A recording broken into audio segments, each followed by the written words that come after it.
దేవుని పరిశుద్ధ నామమునకు మహిమ కలుగునుగాక.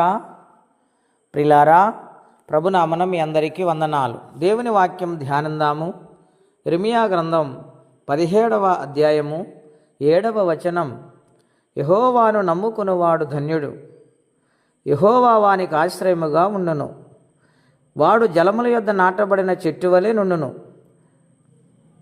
అది కాలువల వారను దాని వేళ్ళు తన్నును.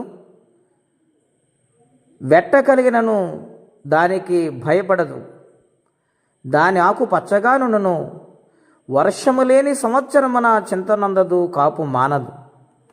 ప్రియమైన దేవుని బిడ్డలారా, ఈ ఉదయకాల సమయంలో పరిశుద్ధాత్మ దేవుడు ఇర్మియా గ్రంథము ద్వారా మనతో మాట్లాడుచు ఉన్నారు.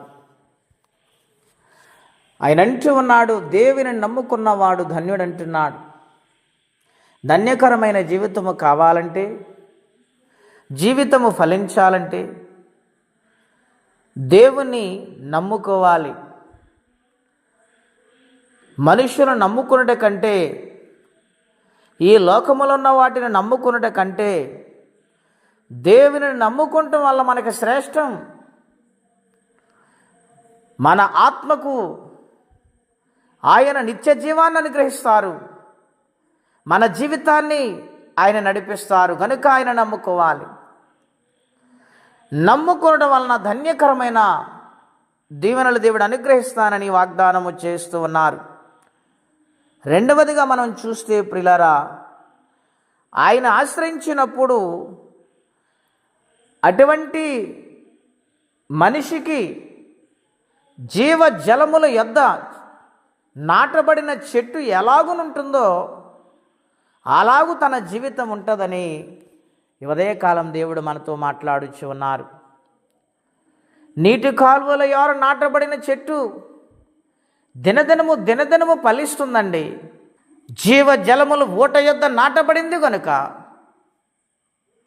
దేవుని మహాకనికరమ చెట్టు మీద ఉంది కనుక, ఎన్ని కష్టాలు వచ్చినా, ఎన్ని ఇబ్బందులు కలిగినా కాపు మానదు, ఫలిస్తూనే ఉంటుంది. ప్రియులారా, మన జీవితాల్లో కూడా దేవుని నమ్ముకున్నప్పుడు, ఆయనని ఆశ్రయించినప్పుడు ధన్యకరమైన జీవితము ఒక చెట్టు ఎలాగున ఫలిస్తుందో అటువంటి ఫలింపగలిగిన జీవితాన్ని దేవుడు అనుగ్రహిస్తానని వాగ్దానము చేస్తూ ఉన్నారు.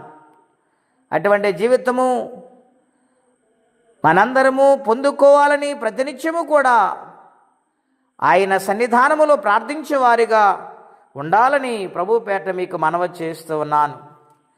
సామెతల గ్రంథం 3వ అధ్యాయము 10వ వచనం. అప్పుడు నీ కొట్లలో ధాన్యము సమృద్ధిగా నుండును, నీ గానుగల నుండి క్రొత్త ద్రాక్షారసము పైకి పొరలిపారును. ప్రియమైన దేవుని బిడ్డలారా, దేవుని నమ్ముకున్నవాడు, ఆయన ఆశ్రయించిన వాడు నీటి కాలువల యారు నాటబడిన చెట్టు వలె ఫలిస్తాడని జ్ఞానైన సొలొమోను ద్వారా వ్రాయబడిన మాటలో సర్వ సమృద్ధిని, కొట్లలో ధాన్యము సమృద్ధినిస్తానని దేవుడు మాట్లాడుతూ ఉన్నాడు. అంతటి దీవెన ప్రతినిత్యము దేవుడు అనుగ్రహిస్తానని వాగ్దానము చేస్తూ ఉన్నారు. గనుక ప్రియమైన దేవుని బిడ్డలారా, మనుషులు నమ్ముకోవడం వల్ల ఉపయోగం ఏమిటండి? మనుషుల మాట స్థిరమైనది కాదు.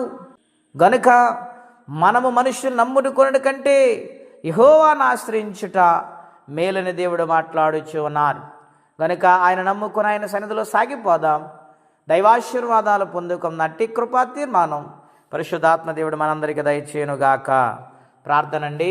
అత్యంత కృప కలిగిన దేవ, మహోన్నతమైన మీ నామము కొరకే వందనాలు.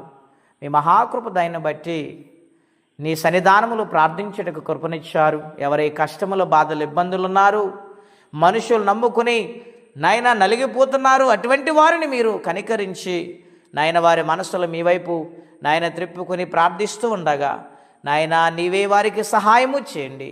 నాయన ఎవరైతే నీ మీద ఆధారపడతారు వారిని విడిచిపెట్టు దేవుడవు కాదు.